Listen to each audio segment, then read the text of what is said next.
People ask why a marathon is 26.2 miles. The reason is, in Greece, it's the distance between Marathon and Athens. And in one of the greatest battles that's ever taken place, the Greeks were defending their homeland against the Persians. The story goes that upon victory, a man named Phidippides ran the 26.2 miles back to Athens to bring the news. Upon delivering the news, he fell to his death from exhaustion. The run had killed him.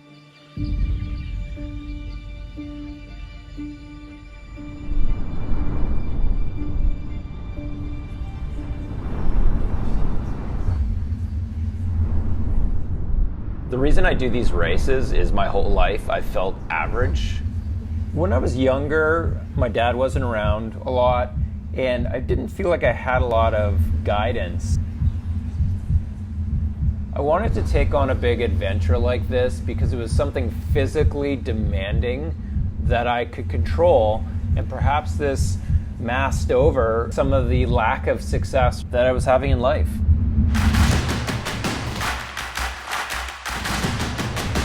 To break through being average, sometimes you just need to shock the system and you need to really push yourself to the breaking point.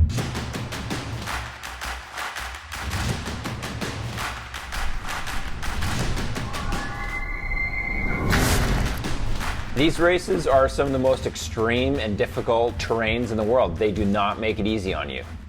We're in Patagonia, Argentina. Patagonia is a region at the southern end of South America. It's shared by both Chile and Argentina. It consists of the Andes mountain range. It's one of the most beautiful places on Earth, but also has some of the most extreme and harsh conditions.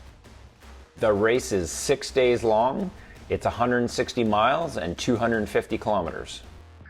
The first 4 days are a full marathon every day, and through day 5 and day 6, you run 2 back to back.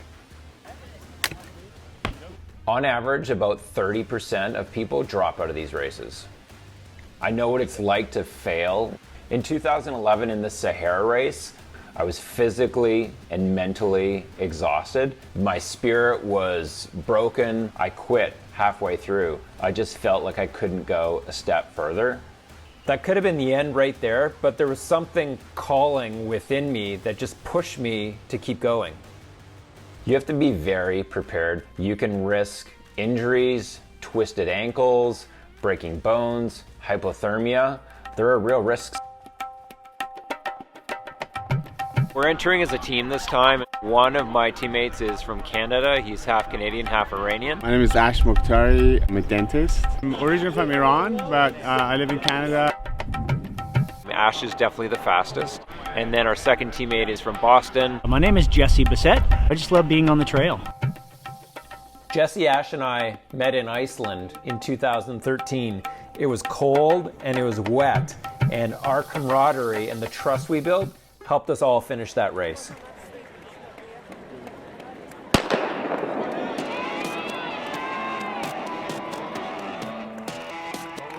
Chances that I won't complete this race, anything can happen. I've learned mentally how to approach these races and be prepared for anything, but each one of these races is a new journey, and you never know what's going to happen. Everything that you need to survive, you've got to carry in your backpack. The weight of the backpack is up to 25 pounds, and it gets a little bit lighter every day as you eat through the food.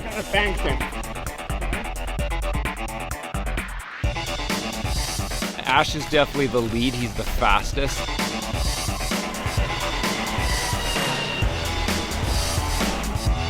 The race has barely started and people have already started to drop out. It's been tough. It was hot and it was a challenging day.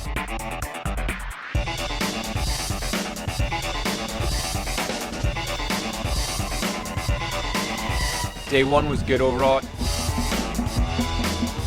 We're back at camp right now. We're just gonna try and cool off and eat as much as possible. Every day is gonna get harder and harder, so we're just gonna try and get a good night's sleep and get prepared for day 2.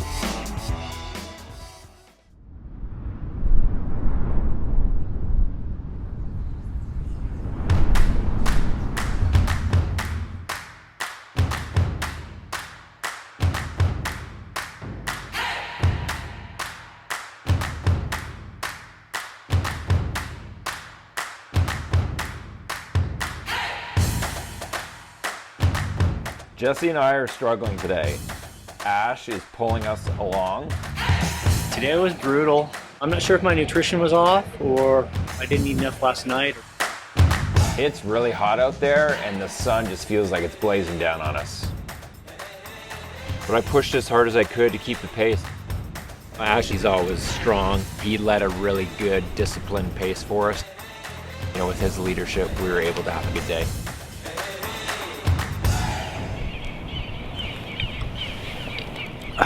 That's nice.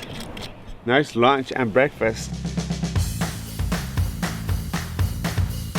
Climbing in the elevation with the heat coming down on you, it's tough. The muscles are straining.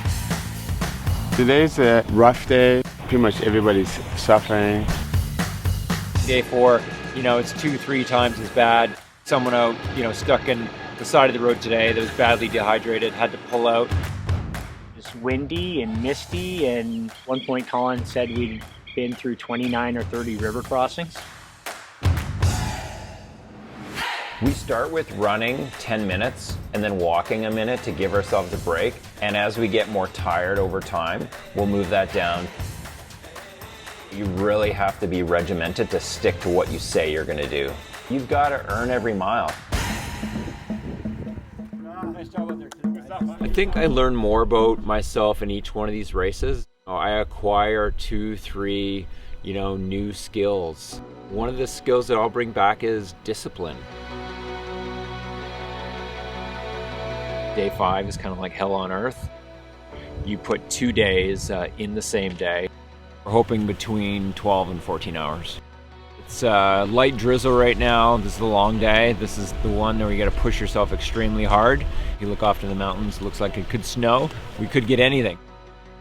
That inner voice gets you, and it's like you should stop. Like, this is hard. Why are you here? Why are you doing this?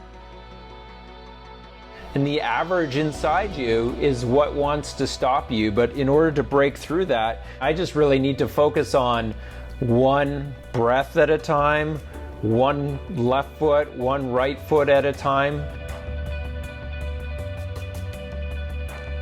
Jesse and Ash are really strong today, and I'm suffering. We've been going uphill for 3 hours. My knees, my hips are like 10 out of 10 pain. Anytime we do go downhill, it's extremely painful.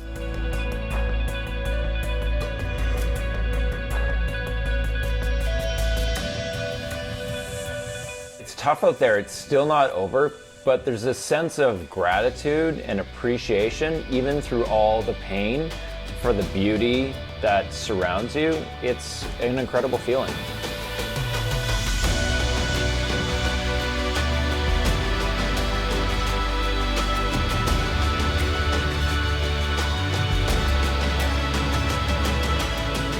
We're 3 hours from the finish. My body's in agony and literally feels like it's gonna break. With the right mindset, you can tap into 40% more than you think you have. And when you find those new gears, you just find a new sense of energy, a new level for yourself that you then can take back with you in life. We got in just right around 8 o'clock, so it was about 30 minutes ahead of what we had planned, and in before sunset, in before dark, and that was our stretch goal. The roads were pretty sketchy, and the camera crew had to leave us behind, and we had to continue on, and they had to catch up with us at the end of the race. I really appreciate the runners that are out there all night fighting the elements. I've had to do that in a past race, and you really risk getting hypothermia and getting very sick, and so the willpower they've shown to finishing the race all through the night has been amazing. Some of the runners were out there all night in the pouring rain. The last runner got in at 10 a.m. Incredible efforts.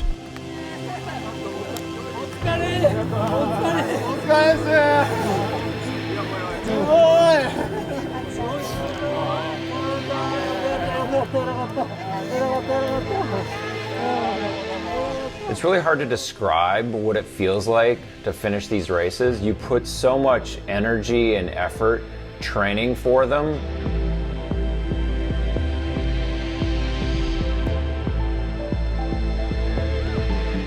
just excitement within you of what you've accomplished.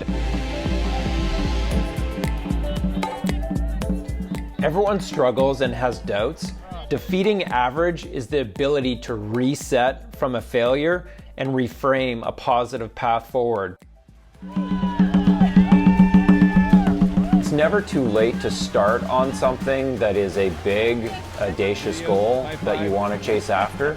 You can accomplish some pretty amazing feats when you put your mind to it.